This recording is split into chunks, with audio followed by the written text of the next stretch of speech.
Andy, welcome to the show. Thanks, man. Appreciate you having me. Absolutely, absolutely. And I'm looking at your bookshelf right now, trying to read as many of those as I can. And obviously, you're an astute learner, and which we'll get into that here in just a minute. But listeners, I'd love to take just a minute to encourage you guys to hit the subscribe button below, just so you don't miss any great episodes. And I'd also love it that if you could rate and review the show.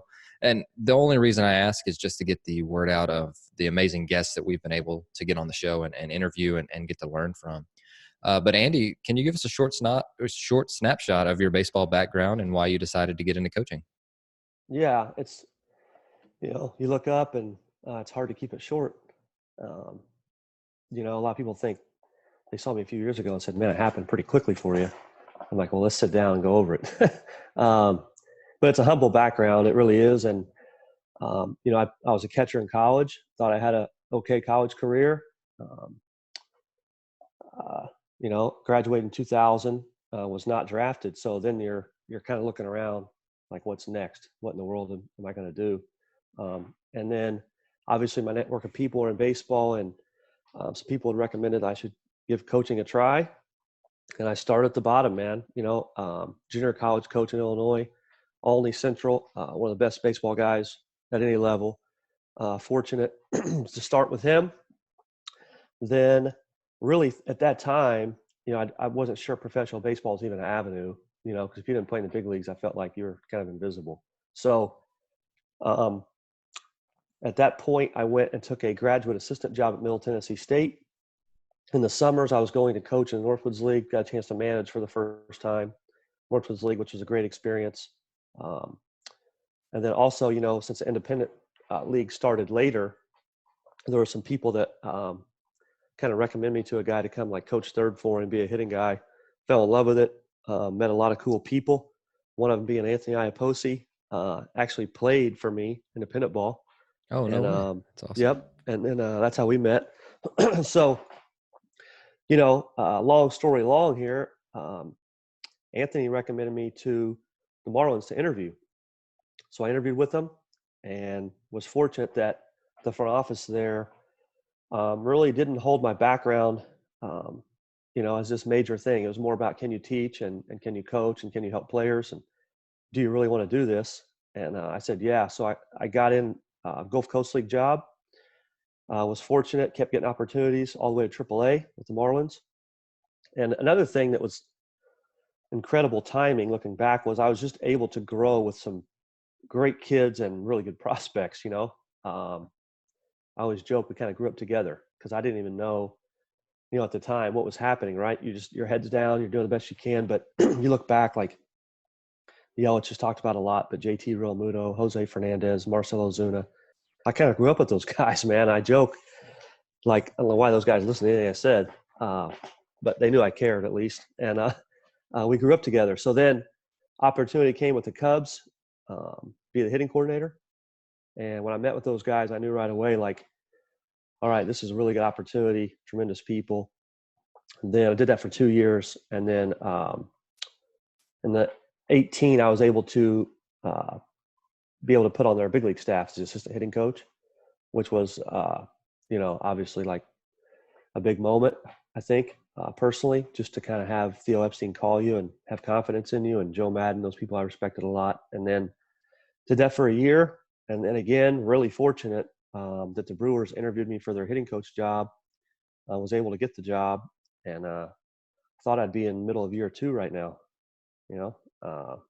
So yeah, been very fortunate. And here I am, hitting coach for the Brewers, and very, very fortunate. Oh, that's wonderful. And you mentioned growing up with JT. So my first coaching job in high school, they were in our district, and they had, I think, like 4 or 5 draft picks. They had a really, really good team, and that was the year in high school. I think he set it may be single season or maybe all time RBI record. And so I was in charge of like doing the spray charts, and literally every one of them. So then we drew them out. So you had like your field, and like all of them were like over the fence. And I was like, I don't know how to defend this guy. Like, he just hits home runs every single time. And so it's been really cool to be able to see that, because he was a shortstop then Yep. and a Wildcat quarterback, and to see his transformation into one of the best catchers in the game has been really, really cool. Yeah, I mean, him and That whole group that came in, JT was, like you said, he had not caught, but just, I mean, like incredible athlete, like sneaky, like crazy good athlete, and aptitude, and those leadership skills stood out. You could tell he was a high school quarterback. I mean, it was easy to see, and Yeah, they won state too. They were he good. just kept getting better and better. Kind of right in front of our eyes, and just proud of him, man. It's cool to see him doing what he's doing. Very cool. And it's good to see. It's really cool to see all of those guys that you mentioned just grow. I'm sure it's really cool to see them grow beside you, and you guys all move up the ladder together, which is really cool. But another question that comes up, because you were a manager in the minor leagues and you were hitting coach in the minor leagues for a while, and then you got the big league job. And so something that we always talk about, especially whenever I was an amateur and now we talk about this almost daily, is what is the difference between minor league guys, amateur guys, and then big leaguers? Because there is a difference. And so you're working with some of the best people in the world. You're working with some of the best players in the world. And so how do you go about on a daily basis as an asset and an advocate for them? And they're there for a reason. So how do you help them to continue to get better? How do you push them? How do you decide the moments when to intervene and when to let them go? Just kind of what's your process with working with those guys? Yeah, Jonathan, that's one of the best questions I've been asked, and I think it's under like rated or taken for granted sometimes within the industry of what it's like to talk and coach major league players. I would say from like a technical side, the longer anybody plays the game, they have more awareness of who they are. Um, they've been talked to a lot. They've been coached a lot more. Um, the game is the best teacher. So the more those guys play, the game has taught them, who they are. And the problems you have when you're young are going to be the problems you have when you're older. They don't go away. Um, and guys are just more aware of them, can maintenance them. So, that's from the technical side. And as a player grows and develops and as they get to the big leagues, you're going to have a lot more dialogue with them. And you're trying to push the needle, right? And you're trying to help these guys. And I always say, if I'm in big league camp and I go wander down to field 4, you can see some things really clearly that a player needs to do. It's just so obvious. Now you go back to the, feature field, I call it, the show field, and watch the big boys. And if those guys are off a little bit, it's so hard to see. So like you're trying to move the needle on the best players in the world from the technical standpoint. That's not as easy as people think. I think it's one of the most difficult things in the world. I mean, the best I've seen are, Giancarlo Stanton, Yelich, Ryan Braun, Grandal had a great year, and these superstar players and all the Cubs guys, man, I was around. Rizzo, Bryant, Byatt, all of them. I go on and on just watching them, and you know, I just think it's more challenging than people think. Like, oh, because you might only move at 1%. They're still going to be great players, but I'm like, if that what you fight for every day is you're getting more out of those guys and be at their best all the time. And that's challenging from a technical standpoint because it's not easy to see, and you're fighting for it every day. And the dialogue, I would say, I saw it when I was in AAA. When a guy goes to the big leagues and he comes back, he doesn't even look at you like the same player. It changes them, and I would say they're more guarded. They have to be, rightfully so. There's more people that want at them right away, more people in their ear. So, some advice I got. I was in AAA. I was a young manager and thought like, hey, I'm ready to go here. Why doesn't somebody put me in the big leagues to manage their team? And it's like, hey, man, Haines, you're going to do this. It's just you do have to learn how to talk to major league players.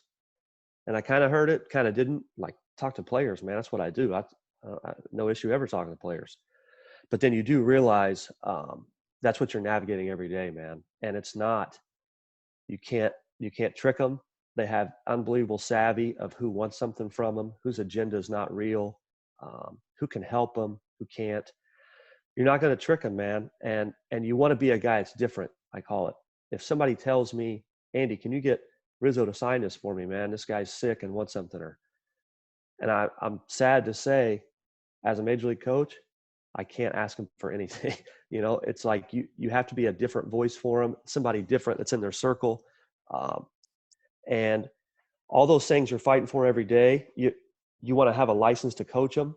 One thing I tell the guys is like, hey man, there's nobody that looks up to you more than me, putting the feet in the box in there. And in the show, you're the best in the world, but I'm not going to ask for your autograph. Like, I want to coach you, and I want to have like this license to do that and get good feedback from you.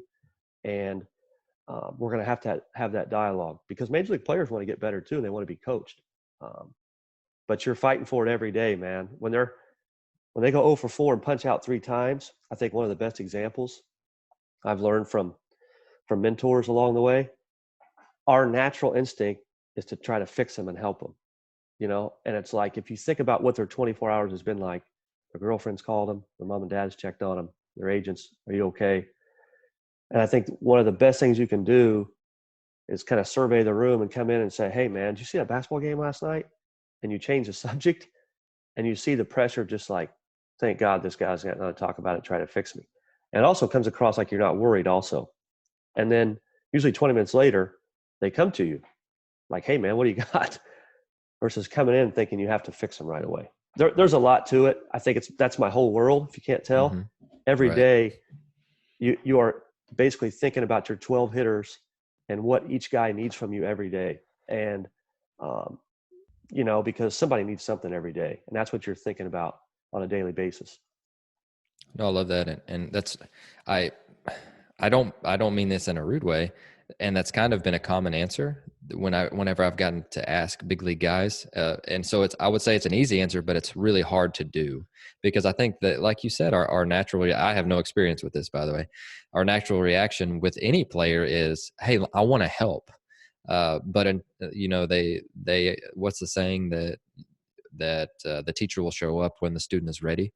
Yeah. And so I'm not a patient person. Like, I've been really, really trying to work on that. Like, that's one of the things that I've had to be really aware of, just because I feel like if I really try, it's something that I can get it done. Besides Spanish is, I've had to be really patient with Spanish too, because it's really hard to learn. But it's just, that has been the common theme of some of the better coaches that I've had on, including yourself, which is really, really neat and really cool. But it's something that's not easy to do, because, like you said, we are constantly trying to help them. And instead, I think it's ego-less, but it's like, man, I hate to see them struggle. They're like, your brothers and your kids. You would rather, help them and and ease that suffering, I guess, would be the easy way to put it. But Well, I love that answer. I love that I answer a think a lot. good example for you, Jonathan, is you're always coaching. I think you can do that better, have more freedom to do that when you're confident. You're studying these guys all day, Mm-hmm. all the time. So I'm aware of what's happening.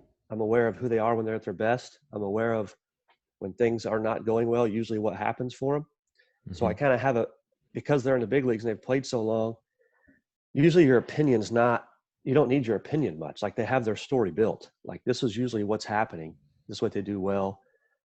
And so I'm looking at that every day, Mm-hmm. like we talk about, like using the data and having big samples, but it's like sometimes in the big leagues, my sample is one pitch, man. Like, were you on Yeah. time on that pitch? Did you have your body what you needed to do? So when you're that confident, and then, the major league players, you want them to trust you and be able to come to you, and the cages are sanctuary, man. Like, Mm-hmm. they got to be comfortable. They got to trust that they're going to have space, but they can come to you. And when they come to you, you got to be ready. You don't get mulligans with major league players. Sure. The younger lower levels, I say I was lucky because I made a lot of mistakes. I got away with them, and I learned. And the big leagues, you don't get away with them, because that's just the nature of what they do. To be able to really help them, and when they ask, you got to know. And of course, if you Mm-hmm. don't, I'm going to tell them, I'm not 1,000% sure, but in 24 hours I will be. I I think like that that. goes a long way too. Instead of trying to BS your way through it, it's like, and you got to be certain of what you're speaking to them. Sure. I think that, so our hitting coordinator always talked about preparing maybe 7 months for a 7-minute conversation. I think he may have stolen that from you at Slugfest or at Maley's clinic. Yeah. But I really took that to heart of like, man, okay, it's, and again, I'm a minor league coach. I'm basically an assistant hitting coach. And so I'm not the hitting coach on the team that I was with, but, thinking and trying to prepare myself for if that happens someday, and just getting to learn from everybody to do that. But that's really interesting that you say that, and that's been brought up quite a bit too. I'm a firm believer that success leaves clues, and so getting to hear that from yourself and some other really good hitting guys, it's really something that if I'm not taking in, that I'm missing an opportunity there. But another thing that is really interesting to me. So you get the hitting job in 2019. This would have been your second year. How did you, so from the moment that you accepted it, how did you go about preparing yourself for 2019? So I know you mentioned that you knew Yelich, and you may have known some of the other guys from around the league, but how did you prepare yourself for those conversations? How did you prepare yourself for the job, the everyday job? Yeah, no, man, I think being with the Cubs in 2018, being the assistant was like invaluable. My personality is not to be like, the assistant type guy. Like by nature, like I want to lead and I want to be in charge. But that was like what I needed, because you see things so clearly sometimes when you're more from the bottom, and my head's on a swivel watching players, what they need, what they don't like. Um, so I look back like, man, some of the experiences were like, I every day in 2019, there's something that I was better for because of what I'd seen in 18. And so that was like really valuable. The other thing is when I interviewed for the job, like I prepared like ridiculous amount. So I'd studied so much because I want to be prepared and show them who I was. Um, but then when I got offered the job and accepted it, you really have to familiarize yourself with their internal system they use. So I went from Chicago and on that every day to the Brewers system. Um, and then, I think one thing I take pride in is being really authentic, not forcing things. So I didn't want to call guys and have these, like, I call them like eyewash conversations. Like, how's your family? I don't even know your family. Um, I don't even know what's going on. So um, I just sent some text, people I knew, said, I can't wait, to get started with you. So I kind of eased my way into that part of it. I talked to Craig Counsell a lot, Pat Murphy, our bench coach, two guys that I think highly of. Getting reasons of why um, this was happening, of things I studied, guys' personality traits. What am I missing here? Why is this guy doing this? Why did this change? And it was just nonstop. Then our advanced guy that's with me every day, Brian Pawlish, um, he does the advance on the other pitchers. I'm talking to him about our templates, and and then so I'm just kind of familiarizing myself with our whole infrastructure, because I was walking into a situation pretty healthy, which is unique. So I want to make an impact there, Mm-hmm. but I didn't want to be disruptive either. So I knew I was kind of threading the needle there also, because these guys know what they're doing and it's healthy, but my personality is not that. I still want to push and see like Sure. how we can get better. So I was navigating that, and then what you just talked about, the 7 months for 7 minutes. I think I used four months for 4 minutes, but I said, like, there's so many guys that I didn't want to push myself on. I wanted to exude confidence. And when I would ask them a question like, hey, tell me what you got, Mm-hmm. and they would mention something, I said, well, it's interesting because that's not what I have, but we'll talk about it, you know, when you're ready next couple of weeks, whenever. And usually, like, they're knocking on my door, as Yeah, soon as the day's no over, like, doubt. what was you talking about? And I said, well, this is Mm-hmm. just what I've seen, what I got, like, but tell me, what I'm missing. And then you kind of Mm-hmm. pique their interest, and then you're off to the races after that. No, I really like that. And again, we're fighting for their attention. And I think that I was doing some research. And so I listened to the Stick and Ball podcast with Sheets, and he does a fantastic job. And you talked about, we are constantly fighting for the attention of our players. And it's never been more true in the history of the world, that there has been so many avenues that we can go down as far as just attention goes, like, and what we focus on. And so for our listeners who are curious about you mentioning that, can you go a little bit more in depth with what you mean by that? Yeah. Well, I touched on it earlier. I think the life of a major league player, they just have a lot of people that need something from them during the day. They have a lot of people giving them opinions. And, Mm-hmm. on the hitting side, I preach this to our coaches a lot in the minor leagues. I love having dialogue with them is when you're in the cage, even during a game, like you can't just spout your opinion. You can't be wrong. You can't say, hey, like you don't do well on this pitch when actually they perform really well on that pitch. So when players know, like, this guy is ultra prepared, he's not going to tell me something that he's not 1,000% sure of. Um, you have to be different, like we have this saying, like, it's ride or die, man. Like, I'm going to ride with you, and then that means I'll die with you too. Like, Sure. and they have to know you'll do that. Like, and that's part of the job, man. If you're vanilla and you're a warm body, I call it, just protecting yourself, you don't have them. You're not impacting them. You're not making a difference. You're not out there with them. Um, I have a saying. I flinched one time in the dugout, and the guy goes, "Did you just flinch?" I said, "Dude, I have clay in my spikes right now. I'm in the box. I'm seeing seams in there right now. Yeah. Like, I I love actually that. saw seams on that four seamer." And it's like a little bit of a joke, but it's like Mm-hmm. true. Like, Sure. if they don't sense that from you, you're not going to be able to impact them. And they're paying you to impact them. They're not paying you to try to keep your job and play it safe. And maybe that works for some guys, but in the grand scheme of things, it's like that's not why they're paying you. And it's a little messy and it's bloody. But to impact them, man, they have to know you're that guy. Oh, I love that, and just a couple of things that I've taken from you so far. It's your willingness to be authentic. Number one, which I think, my wife and I have these conversations all the time of, what do great leaders look like, and I talked about, their motivators, whether that's spoken or non, and they find the right ways to push people past their comfort level every single day. And she talked about being authentic, and I was like, man, I really like that too. Like that's so good. And so we it was a good discussion that we had, because she wants to get into administration at some point. And so we talk about leaders in schools, and then obviously leaders on the field too. And then another thing that you mentioned was your willingness to say, I don't know. And I think that that's a huge part of authenticity. And you'd rather be 1,000% right, like you said, or say, I don't know, and I'll find out. Let me get back to you, and then you'll do it. And how much willingness do you get from the players after you do those things?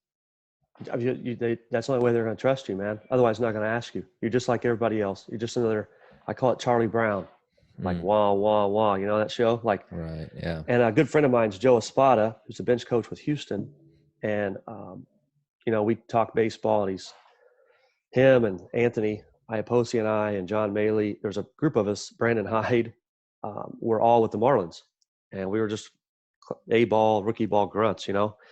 So we've kind of been on this mission for a long time. And I asked Joe one time about Brett Strom and Verlander and Garrett Cole. I said, Hmm. because when you get guys that are established and to get them to make adjustments, it's the hardest thing in the world, man. These guys have Right. been like all-stars, Cy Young, and it's like those guys made some adjustments in Houston. And I said, you Sure. can't tell me they just looked at this data and they did it. I said, the players are not like that. Like, and also you're way on a limb because these guys have been Hmm. really good and you're telling them you can do this better. And he said, Strami is, he won Verlander over because Verlander would test him and say, what do you got on this? And Strom studied, had his homework. And then if he wasn't like 1,000% right, he said, JV, in 24 hours, like, I'm not quite 100% sure. I think I know, but I'm not going to tell you because I've got to make sure on this. I'll tell you tomorrow.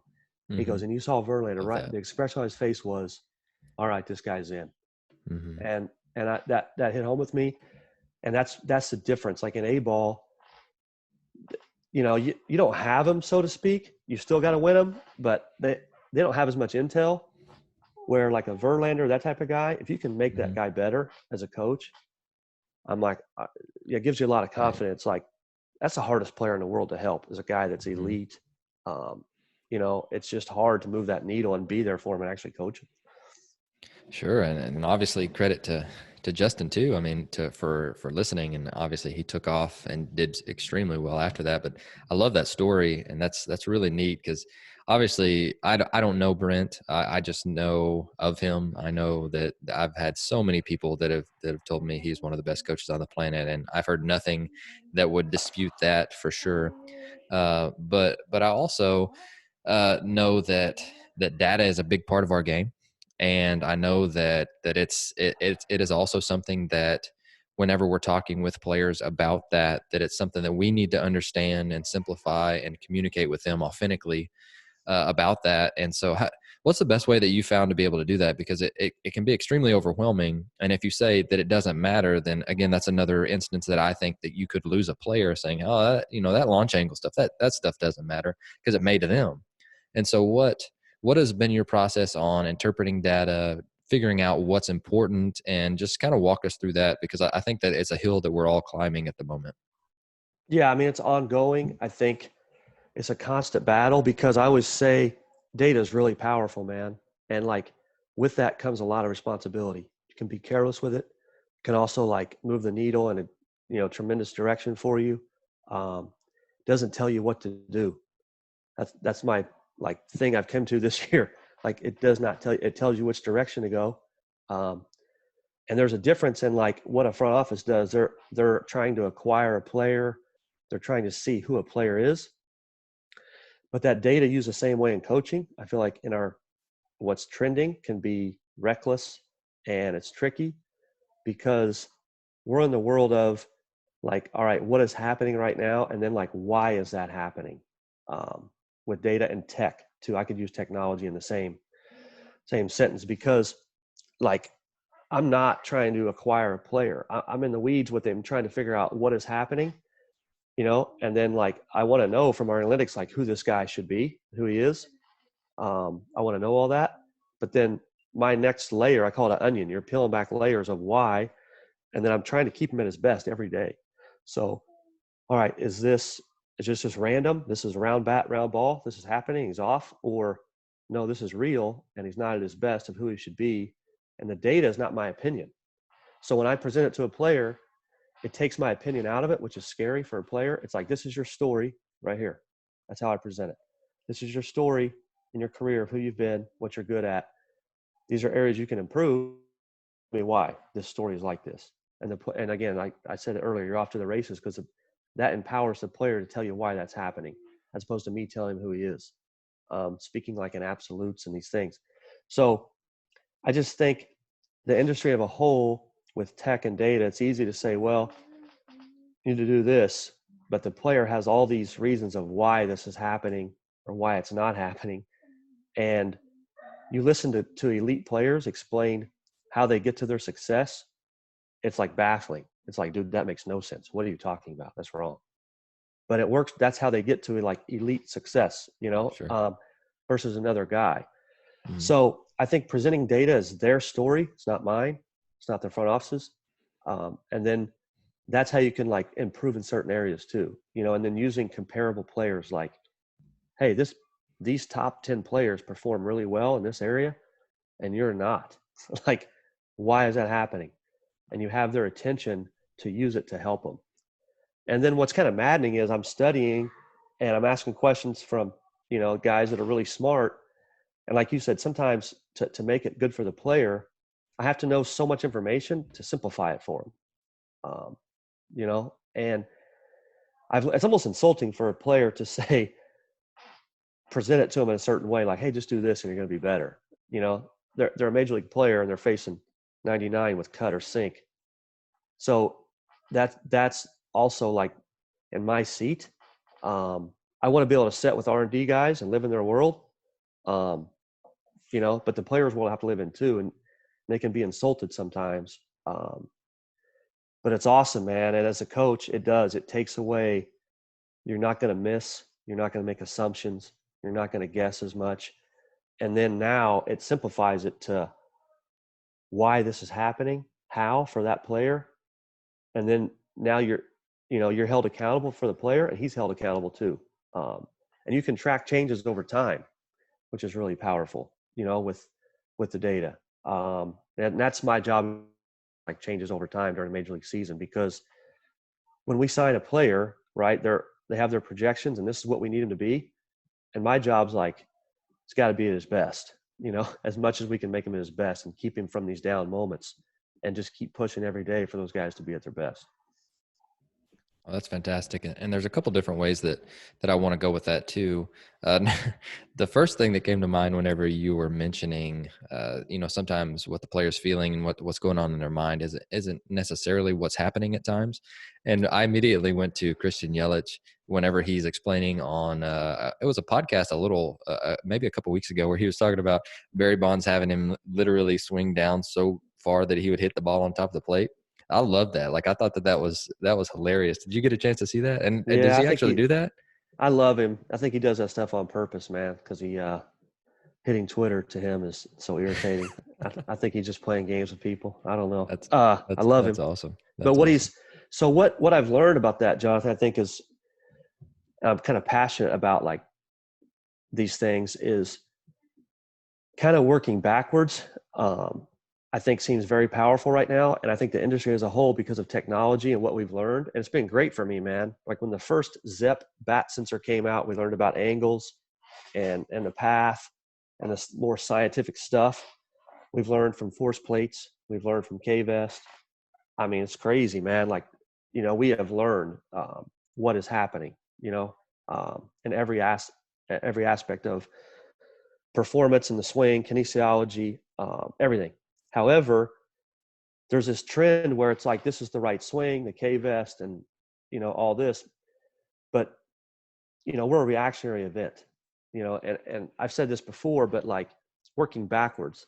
So what created maximum performance on exit velocity and the right angle? Like you hit a bolt, you were on time, and then work backwards from there with the tech and data. Okay, what thought and what move actually created that for you, as opposed to always the tech and then, oh yeah, did we hit it hard? It's like, dude, like that ain't the way it is, man. This is performance. Wish it were that easy. This is performance, and guys get there different ways. We've talked about, there's a really elite player. It's a big mass dude that on the K-Vest is like 1-3-2-4, right? His front arm races out in front. Okay, why does that happen? He also hit the ball 109. So like, we want to be in sequence and hit 102? No. So he does that because he has to, and he's a big mass dude, and that's usually the way those guys operate. So, it's like the tech and data, like I said, it's cool because it can tell you their story, but just starting when they're, at their performance and being at their best and working backwards, I feel like is a really important step in our industry to go to. It's different than pitching, man. We're reactionary. I've used the theory of, right, if I'm getting punched, like I'm not the guy throwing the punch. I don't know how I'm going to block it. I don't know where I'm getting punched. How my mind works to block it is different than the next guy. Mm-hmm. And it's the hardest thing in the world to do, is teach hitting to the masses. It scares me to death. I'm like, it's so individualized. We can have concepts, mm-hmm, right? Our concepts and our beliefs. This is our concepts. I don't want to tell you how to do it, but I'm going to tell you it ain't happening. And let's figure out how to make your body and your mind get to the right concepts that are production and help us win games. And I think that's more of where I'm at, I've ever been of that's like, like the epitome of like really coaching to performance. Sure, absolutely. And the other direction that I was going to ask you about is that, just because, and I'm trying to figure out the best way to word this, but basically data can be give and take too. And you talked about that with the K-Vest. If you see a guy that's 1-3-2-4 and he's hitting really well, or do you change him? And let's say a guy has a really low launch angle and we try and move it up. Like, nobody talks about the stories that make guys worse, right? And so that, I think that's also something that I know I have to be aware of, because I'm like, okay, if I'm asking a player to make this change and it ruins his career, that's a big part that's on me too, because they may make that change and I'm their coach and they trust me, they're listening to me, and that happens. That's also something that we have to be cognizant of, and that's something that I always at least keep in the back of my mind. And so you mentioned a little bit about that, but Is that, I think that's something that you've been referring to as well, but can you talk to us a No, little bit man, about that? that's what coaching is. It's not Mhm. I'm the coach and you do this. It's you're educating them. They have to make it their own. You have to help them make it their own. Because when you're coaching third base as a minor league manager, you're in the dugout, like there is nothing you can do, man. It ain't football or basketball. You're not putting on a play. It's like they've got to own it. They've got to have aptitude. They have to know it better than you. And so for me, you're presenting it as it's not my family, it's not my career, it's not my money, it's yours. And you're never going to do something because I tell you to. You're going to ask why. I should be able to I tell like you. that. I should be able to tell you why and how, and educate you on it. And then, like, you have to make it your own and force yourself to do it. So, for instance, you talk about like how guys move differently depends on their contact point in the zone. Some guys hit the ball deep really hard. Some guys hit out in front better. Some guys can do both, based on how they move. But if you're telling a guy like, hey, usually the angles you create are some on contact point, not on everybody, but the lift part of your swing is out in front. If you stay in position to hit, right, you maintain like posture and the integrity of the arc. Well, if I stay there and clip the ball out in front, I'm probably going to hit it pretty high. Well, you're also taking chances out there, man. Like, so, as coaches, it's like, yeah, just do this and get the angles higher. You're probably going to make not quite as good decisions and swing and miss more. So there's this cat and mouse game. There's times you're probably not going to be taking so many chances. Might need to be more precise, and there's times where you can take chances. But to answer your question, it's what we do every day, man. It's like you're educating the player, you're giving him the information and concepts, and then you're getting dialogue. And the best feeling in coaching, I've told guys, if I feel like I've really made a difference on a player that day, I'm like, man, I feel like I just hit a homer in the show today. Like, go hide in the corner. Like, don't be next to the player. He has to feel like he did it all by himself. Um, I'm gonna go to the bathroom and pretend like I have to go to the bathroom and just not be around him, because it's like that's the best feeling in the world is you helped him and gave him some good information, but he has to feel like he did it all by himself, like he doesn't even need you. For me, That's that's really what good. like true teaching and coaching is, man. That's really good, and that's no ego, and that's something that in any industry it's rampant, and we have to have some ego because ego helps us to get better and to be confident. But like you said, to be able to control it when we need to, for sure. I like that a lot. So preparing players for games, and this is something that has I'm assuming has just drastically changed in the last maybe 5 to 8 years based on this the amount of information that you can get. So what's your process in going through game planning with players and then talking about their plan and approach for the next game? Yeah, these are good questions, man. This is something I love as a hitting coach. I think it's like it's competition, right? And what's changed the last few years at the big league level is just the game planning against a team from the pitching side. I mean, everybody now has a advanced guy that is game planning against the opposing hitters. And the trend seems to be the last couple of years. That can change. Some veteran guys I've noticed are still going to do their thing. You can just see it. But for the most part, they're pitching to your weakness from pitch one of the game. And they're not just moving the fastball around. And then when they get in trouble, they'll go to their stuff they need to. It's like from the first pitch of the game, it's like 0-2 breaking ball. I'm like, mercy, man. Jeez. Like, they're not trying to go deep in the game. So that's an issue because, the R&D and the pitching, we're at the mercy of what they're trying to do to us. Guys used to sink it and cut it. Now guys are letting four seamers rip at the top. And, so they're pitching to the data. So for us, the thing I love about it is we have so much information on the pitcher, like what the profile of the pitch is doing, number one.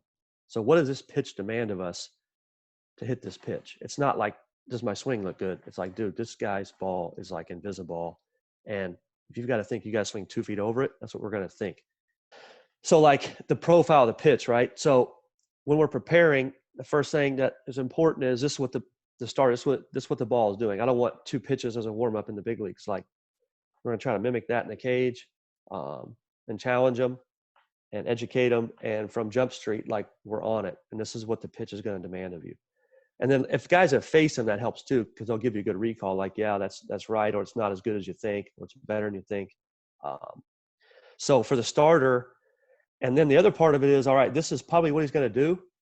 This is what you struggle with, and this is probably where they're going to attack you. And if it's a good command guy and they have information that, yeah, this guy can hit it there. So if I have a lefty hitter who cannot hit the ball away very well, but the guy doesn't locate away, it's like, do you want to sit on the inner lane and play to your strength, of what you want, or are you going to, look for what you're going to get right away? And we have that dialogue. And sometimes I'll challenge him. I'll say, dude, this guy ain't giving up nothing like in 3 starts. Like, we might give him the first time through the lineup and we'll make a decision, but like, this guy's going to hit that spot out there. So how are you going to get to it? Because you can't sit and look for what you want all day because you ain't going to get it. It's the big leagues, man. So that's the dialogue back and forth with each guy every day in the cage. We talk as a group, but I have their attention, I say, for like 32 seconds max. So that's tricky. But one-on-one, I'm engaged with them. We have video. I'm talking about how they're going to pitch them versus what the guy has. And then when relievers come in, that's like intense because you have to learn what each guy wants in the moment. They're looking at you like this, and I'm trying to give them something positive because you read the report, it's almost comical how good these guys are.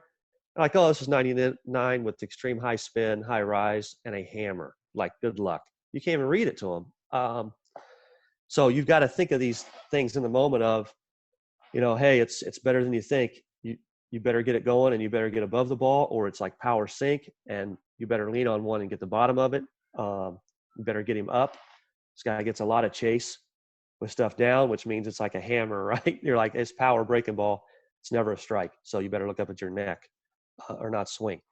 And that's what I love doing. But you have to give them a positive what to do.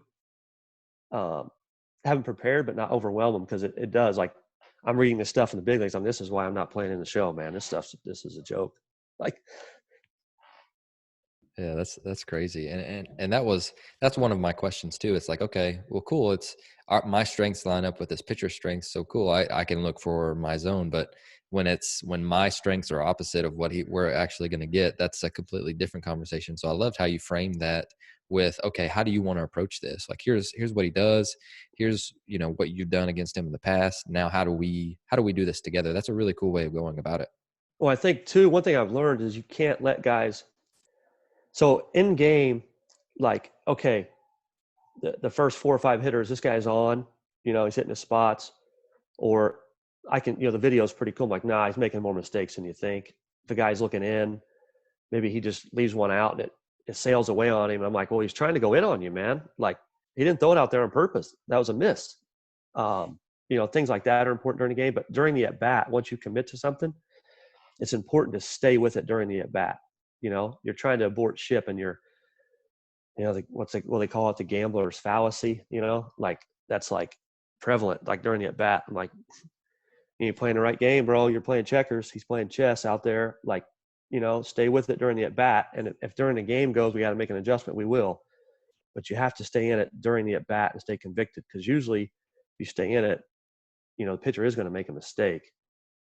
But they play the odds the wrong way sometimes. I'm like, you got to make it fun for them. Like, it's baseball, man. It's cat and mouse, and that's what makes it fun. That little game within the game, and you have to have them embrace that, and not if they're setting like soft and you tell them to, and they get an 0-1 heater right down the middle. It's not a great feeling. Like, I'm going to the Gatorade cooler to get a drink.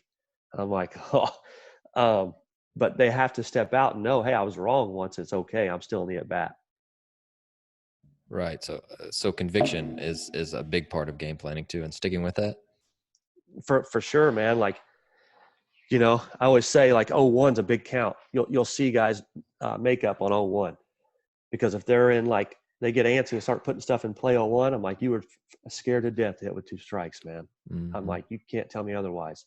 And like, if a guy paints 0-1, I'm like, he's not happy you didn't swing. Like, mm-hmm.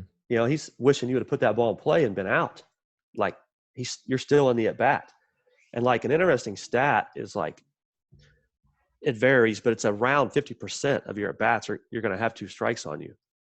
So like, that's just part of it, man. And like, the best players I've been around, they get to 0-2, like, the numbers say you're in trouble, but they can turn the at bat around, and it's going to be 2-2 and now 3-2 from an OPS standpoint to hitters count. So like, you got to stay in it. and you're better off anyways than 0-1 putting something in play that, you perform on like nothing. So staying in it, conviction, using the hole at bat, like, and just embracing that and educate them. I think when you have a lineup like that, you call it a circle. It's like my joke, like circle, man, like it's not a straight line. It's a circle. And it just keeps going and they can't get through it. And it takes nationally game 8 guys. The pitchers all stink except for Woody. Woodruff can rake. But like, you want that circle, like it's like it doesn't stop, and that's what you kind of need, that mentality of those at bats all through the lineup. That's great.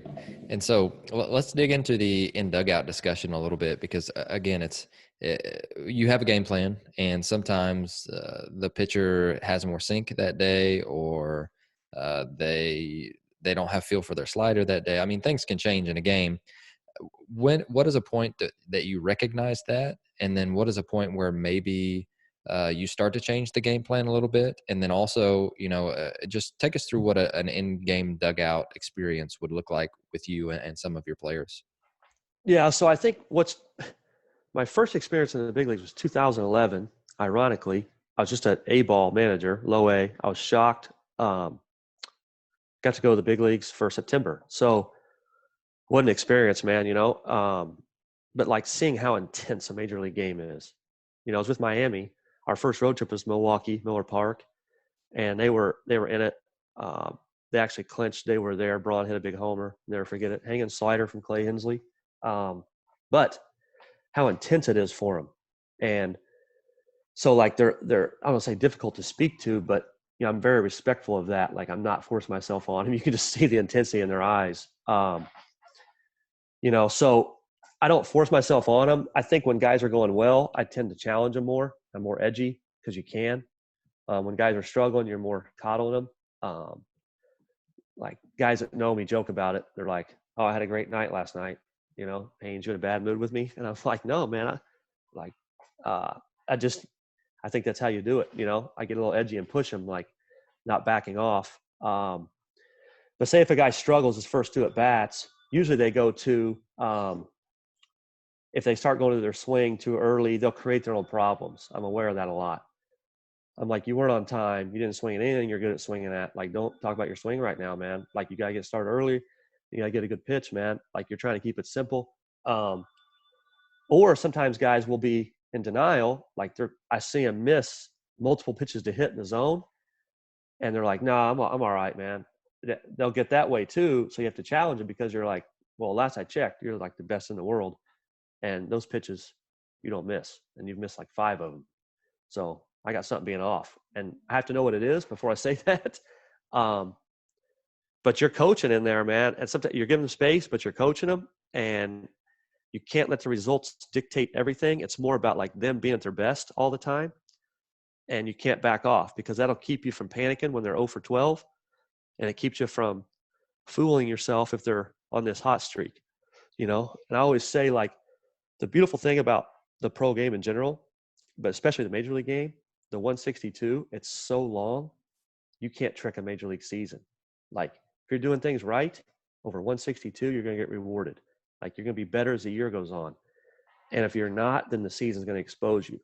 So I don't want to fall in that trap of riding that wave. It's just like, if we're relentless on this, being your best, and staying out of that, it's going to keep you out of fooling yourself during the bad times and creating problems, and then fooling yourself just because you're performing well.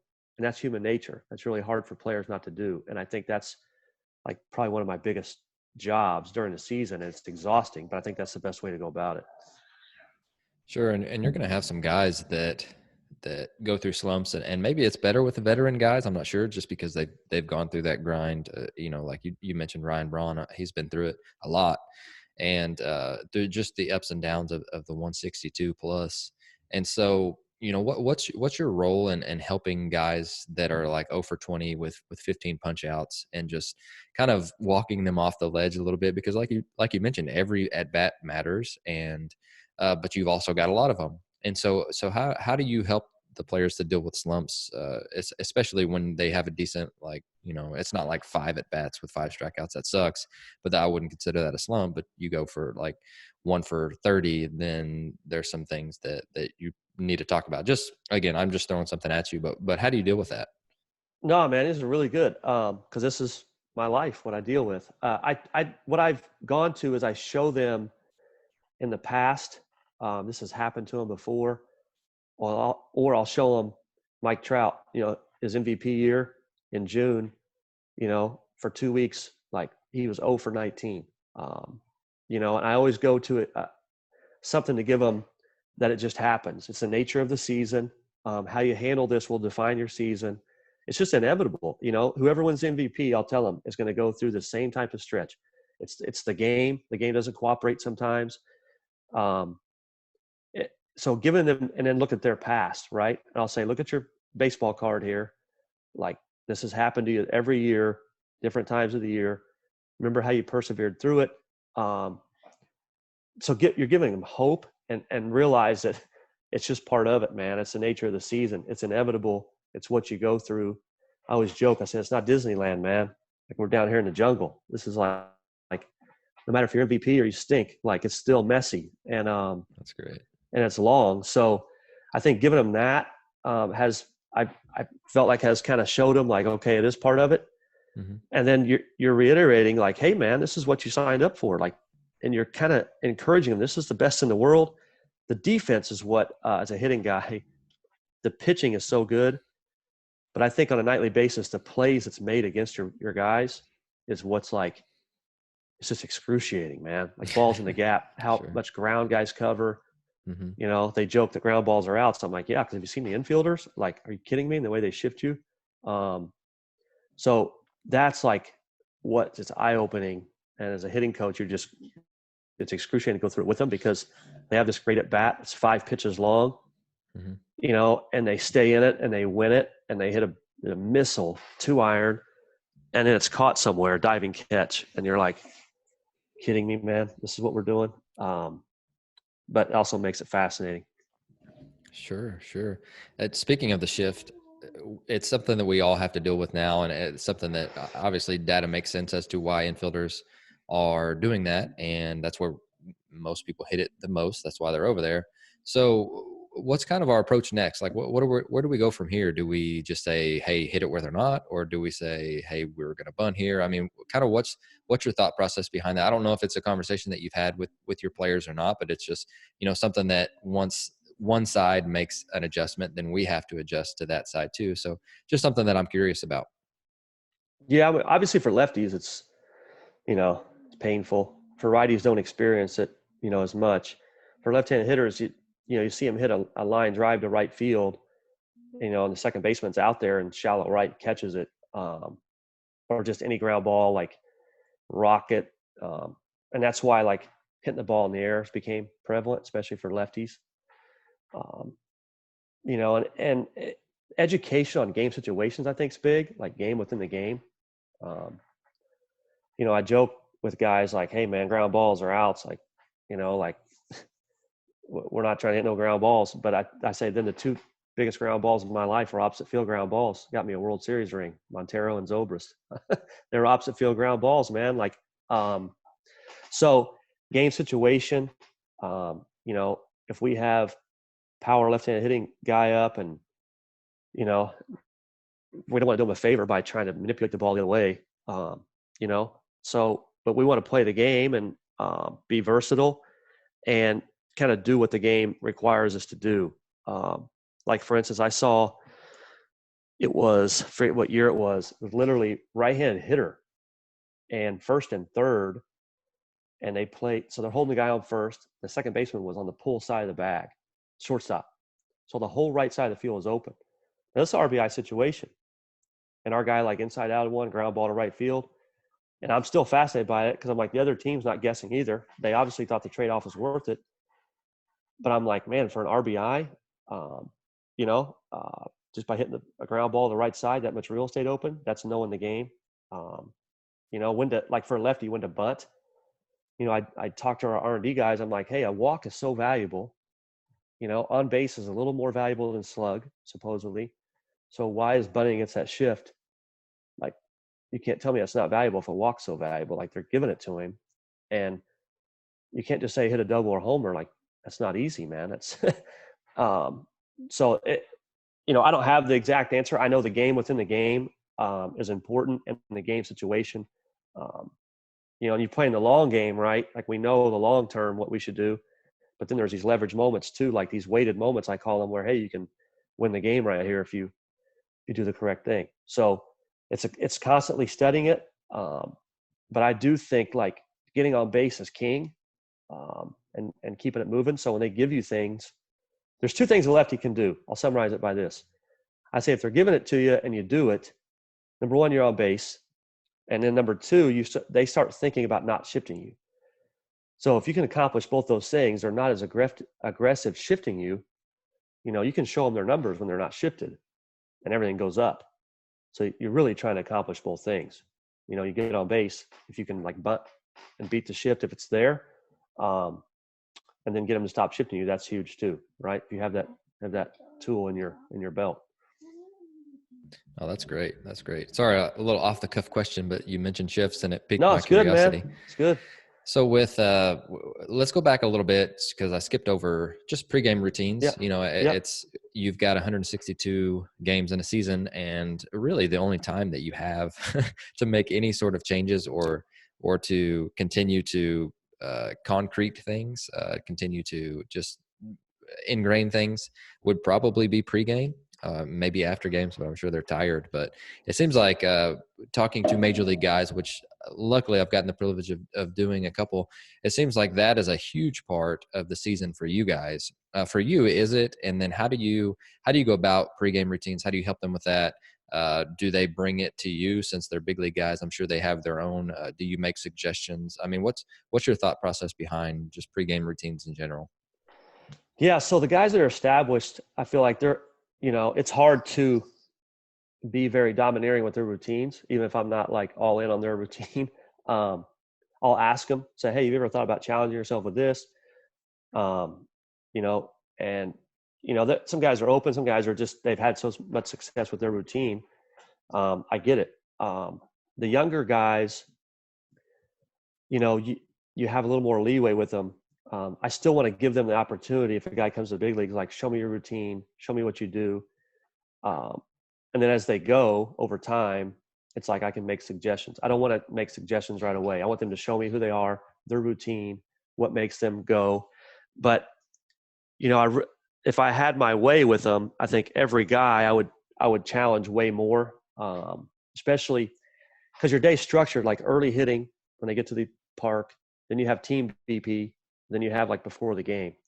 So like before the games, when I like to have a machine set up on the profile, whatever the pitch is going to be, kind of like the release height, whether the offset is, we have all that stuff. So, and I want to really challenge them. Like, this is the profile of the pitch, man. And, we have, all the stuff to do it. So I keep pushing, and in the minor leagues, we do it. So as the guys come up, they're more and more open to kind of practice a little differently and prepare. But the structure of the day is like early hitting. And like I said, I kind of want the same thing every day, not going off the rails. If you're going good, you're not going to be in there and shutting it down. If you're going bad, you're not taking 10,000 swings. It's like, let's have some clarity every day of how to be your best. That's really important. Like, just clarity every day, regardless of the results. And, if something's off, I'm here for you, and I'm going to tell you, and you can tell me, and we'll go watch a video, and then we'll hit extra.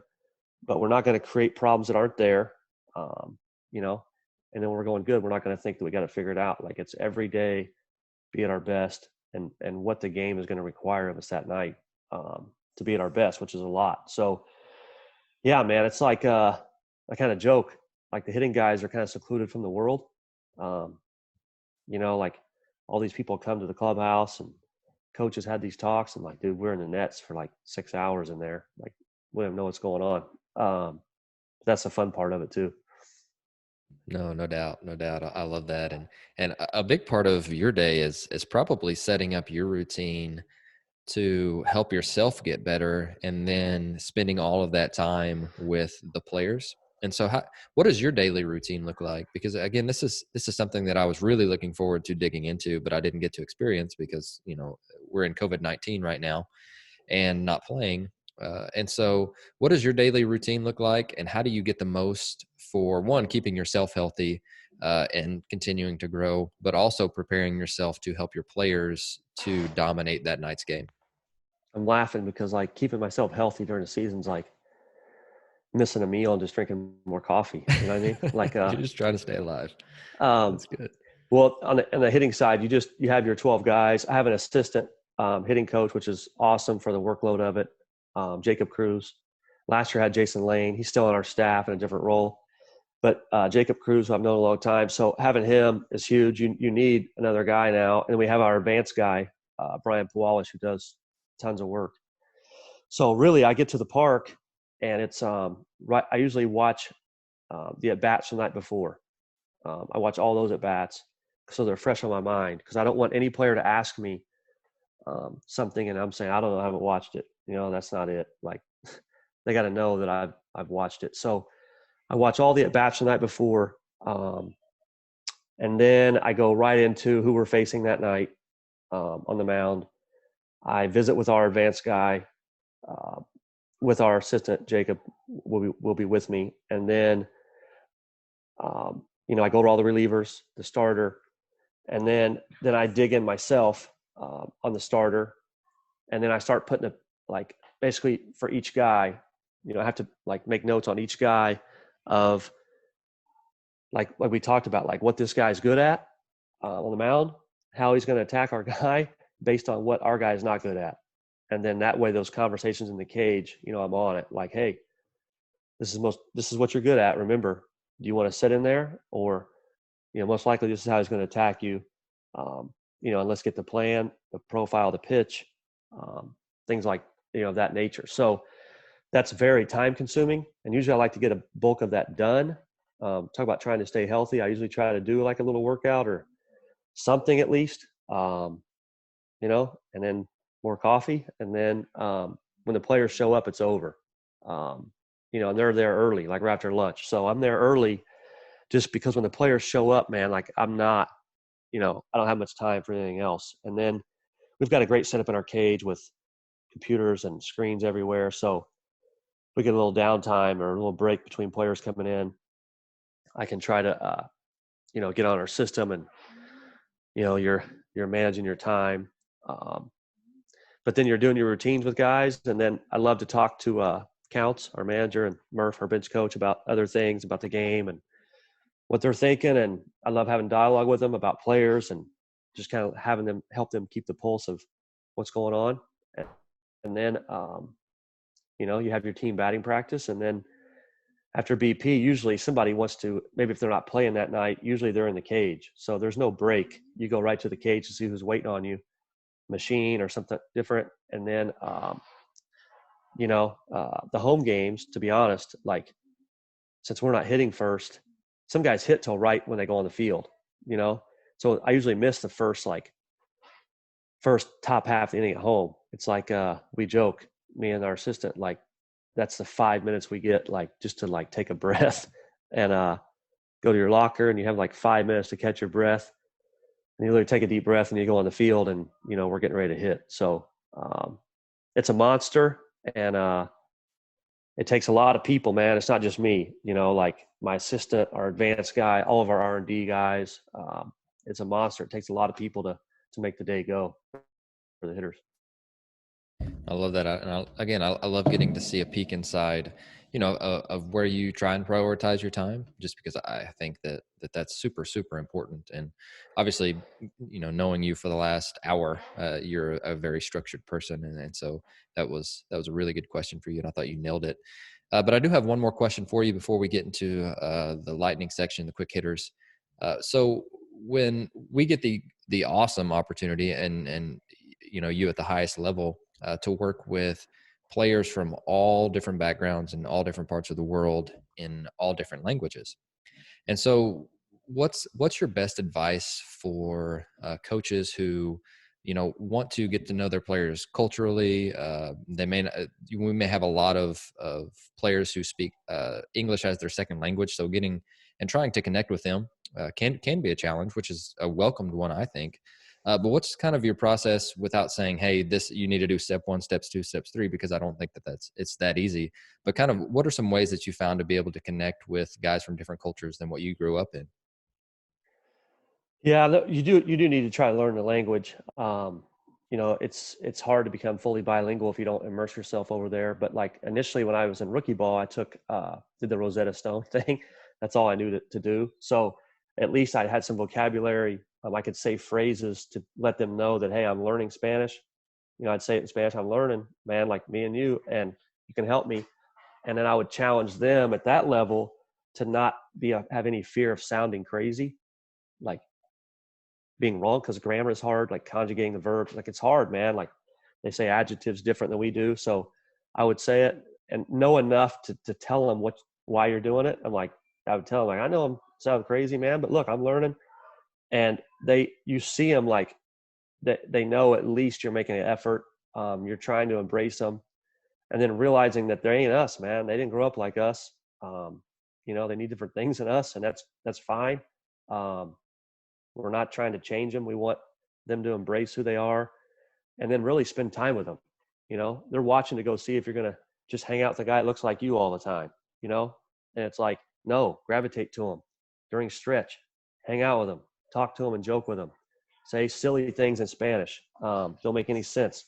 You have to make that effort every day, or they're not going to trust you. You're not going to be able to coach them and make an impact. So it's an effort, and then they'll embrace you, and it'll help you learn the language. And you're going to learn why they're emotional. You're going to learn why they feel the way they do, the pressure they feel from back home. All these things, you have to be aware of that. And it's like a fascinating thing too, when they know that you care about them and you're going to spend that time with them. It just takes effort, and it has to be genuine, and it can't be do it today and then a week later do it again. It's every day. You make an effort to go to them, check on them. Everything okay?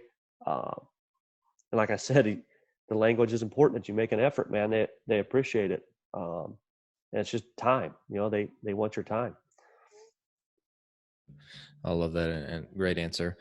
So lightning section. So I'm going to ask you just some quick hitting questions. You can take as long as you need to answer them. And again, I know we're a little over on time, but I truly appreciate. Yeah, it's all good. Appreciate you spending some time with us today for sure. But what's the latest thing that you've learned that has gotten you really excited? Oh man, that's a good one. I don't know if there's one thing in particular. I would say everything that, like, holistically, how we can develop a hitter. We just can use everyone from the strength coach to tech to R&D. I got my son in the background. He loves it. Yeah, I'd say just more of a holistic way we can develop a hitter and use everyone as opposed to just being the hitting coach. I would say that's what excites me, because that's, the way it should be. Oh, fantastic. Another one, because I think that this one is easily applicable. What is something that you guys do in training? It can be before games, spring training, off season, or whatever, but what's something that you do in training that you know that your players love to do? There's a big difference between what I love and what they love. What I love to do is just have everything for them, like no stone unturned. Like if we can put them in a lab, like where everything is measured, right? Like force plates, K-vest, batted ball data, swing path, have their whole story for them, and not tell them this is what you should do, but this is what makes you who you are, right? This is how you do it. And then have the strength coach involved. How's a guy move? What's his limitations? You make this adaptation. That's not a negative thing. That's what you do really well. So putting that together, I love it, number one. And you see it for them. Instead of me telling them or giving my opinion, it's this is who you are, man. Like, we helped show you who you are, why you're so good. And now I think you have them where they know what you're teaching off of. We're just teaching off of what makes them great. That's what kind of gets me fired up, is like just finding the best way to do it and not following like the trends or, what everybody thinks trendy. It's like, no, we're finding the best way for you. And you see them kind of light up, and it's a breath of fresh air for them. That's just kind of what fires me up. I love that. What is your biggest coaching pet peeve? So thinking about maybe something that you did in the past that you're like, oof, yeah, I don't want to do that again. Or if you see someone that maybe that you work with and you're like, that's something that I want to make sure that. Yeah. You know what I mean? I don't mean to throw this in a bad No, way, it's but good. I'm It's trying good to learn from because, you. yeah, it's good. For me, I've made every mistake you can make in coaching, man. But I would say one of the things I've learned too about that is like, don't fault me for like continuing my education. Like, I'm going to be the best I can with what I have, you know. However, I'm going to hopefully be better next year for you. So when you can't be stuck in your way because you can't say, well, like, you can't fault me for growing, I guess. Coaches make that mistake, man. So I've made every mistake you can make. But I would say the most unattractive thing for me in coaching or pet peeve is like just unauthentic, like not genuine, or somebody that takes credit for what a player does. That bothers me a lot. From the standpoint of you're taking away of how difficult something is for the player, and especially in the major leagues, man, like them being able to perform a task. So if I could say one thing for coaches that players are going to see right away, is if there's any hint of you taking the credit, and if you're inauthentic, like you lose them. These guys are smart. You're not going to trick them, even if you're wrong. Like, we talked about earlier, it's okay, man. Like, they expect you to be perfect, and admitting that, like, but those two things I think bother me as a coach, and players see right through it. And it might work short term, but long term, it's not happening. Great answer. I love that. Next question would be, what is something that you failed at lately that you don't mind sharing? I fail a lot, man. Yeah, me too. I don't know if there's one thing failed at lately. Handling the COVID-19 fiasco. I suck at that. Is that a good answer? I suck Yeah, at it, man. This sucks. yeah, it does. Just from the standpoint of just wanting to be back on the field. Well, just no. I mean, just for everybody. I mean, this is like what we do, man. This is like who we are. It's ingrained in us. The competition. So that's been challenging. It's like, hey, man, should be in a major league dugout and preparing for a major league game, do all those things we talk about. So I think that's been a challenge. As far as like, something I failed at, I think that's just, I can't say there's one major thing, because I would hope I'm not careless or reckless with things where I have to backtrack, but I think it's just an ongoing challenge of like not following the crowd, like, looking ahead, like, what are we up against here? What's happening, what's going to happen, and not following the trap of like, what's happened in the past. We're trying to look ahead and not like follow the crowd, so to speak. I think that's something I fight every day. I think we all do. Just trying to be ahead of kind of what we're up against here. For sure. And so the last question I've got for you before we go is, what are your favorite books and resources? And I've been staring at your bookcase for about an hour now. So if you could, I would love to hear what you're reading, what you're digging into, and then, it's just some different resources that have helped you become a better coach. Well, the most recent book is a book called Intangibles. Her first name is Joan. I Joan hate saying Ryan. Joan Ryan. Great. Yeah, I'm so glad you good. picked me up right there. So fascinating book that the topic hasn't been covered a lot. It's about on team chemistry. And I'm only like 20, 30 pages into this book, but just how she does it from a scientific standpoint, the brain, like these primal, like this tribal feeling we have of kind of what correlates and what team chemistry really means in regards to performance. That's like right in my wheelhouse, man, because I know it matters. I can't verbalize how it matters, but I know we're trying to get high performance out of human beings, and that's my whole world. So anything to do with high performance out of a human, I'm like fascinated by. So this book is really cool and she's going into a lot of scientific stuff, man. Like, so that's really cool. I study successful people, some traits they have, like, every successful person, I've read their book. I read a lot. I actually read during the season more than I do the off season, because the off season is I have 3 kids and mom at home here. So it takes up a lot of my time, but during the season on the plane or, in the hotel, like I can read. Some of my favorite books. I love the book "It's Your Ship" about the USS Benfold, because all of us are like middle managers, and it's about a Navy captain and what he kind of dealt with this like layers of people, which major league organizations now are so big. There's so many layers of people. So it's about trying to be a leader in this dynamic with so many different layers of people, and how that's done and how to make an impact. And that's a challenge for a lot of us, right? Like, and that's a cool book to read. Other than that, like Ryan Holiday, dude kills it with his books. Yeah. Yeah, those are good. I would say one of the things I go to a lot, it's like based off how I coach, I hope. It's called The Obstacle's the Way. But one of the best sayings that pertains to like life, but really like a baseball season or how you should coach, how you should play. It's like there's big myth of that you overcome this obstacle or you climb this big mountain to become in the like land of free and clear. And that's not accurate. Like once you do that, you've just bought yourself like a bigger obstacle and a bigger mountain to climb, and that never stops. So that like mindset of the day to day, like I don't, you hit a walk off homer, well, that's cool for like an hour, and then like it's coming back at us tomorrow. Now it's not easy. You just bought yourself, a tougher at bat tomorrow, and I think that's the way you should coach. And I love Ryan Holiday. He kills it, man. Like all the stuff he writes is really good and relative to like life and baseball, I feel like. Oh, definitely. I love Ryan's style of writing too. I think he does a Yeah. great job of being able to just interweave so many different stories and the way that he's trying to get his point across, and that's fantastic. But I know I've taken up a lot of time of yours today, and again, I would just want to say thank you so much for just spending some time with us today. I know that I've learned a ton, and my notes are I'm like 4 pages in on Evernote.